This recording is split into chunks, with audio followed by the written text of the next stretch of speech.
L'homme ne vivra pas de pain seulement, mais de toute parole qui sort de la bouche de Dieu. Voici votre moment de méditation quotidienne.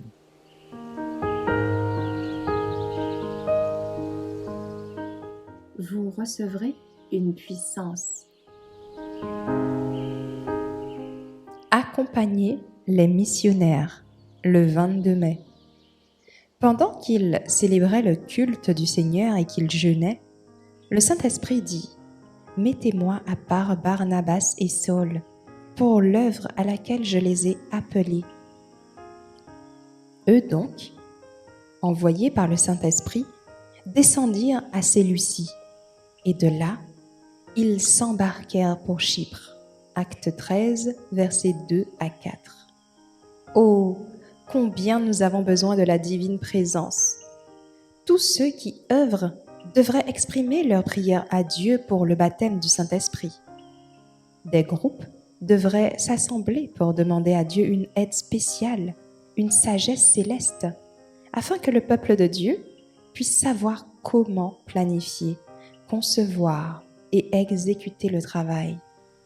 Les hommes devraient prier spécialement pour que le Seigneur choisisse ses agents et baptise ses missionnaires de son Saint-Esprit.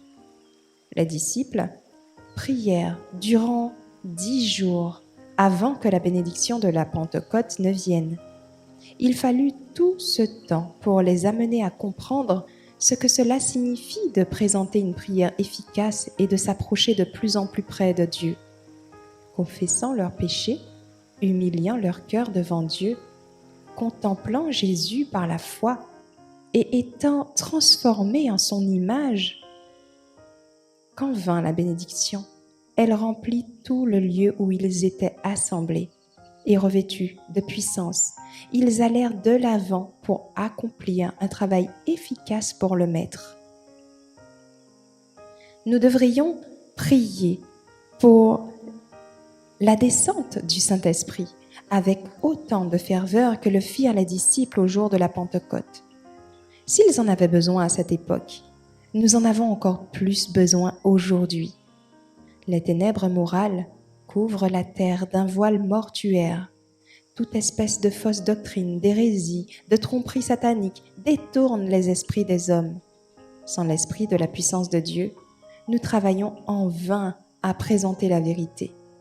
Nous devons avoir le Saint-Esprit pour nous soutenir dans le conflit, car nous n'avons pas à lutter contre la chair et le sang, mais contre les principautés, contre les pouvoirs, contre les dominateurs des ténèbres d'ici-bas, contre les esprits du mal dans les lieux célestes.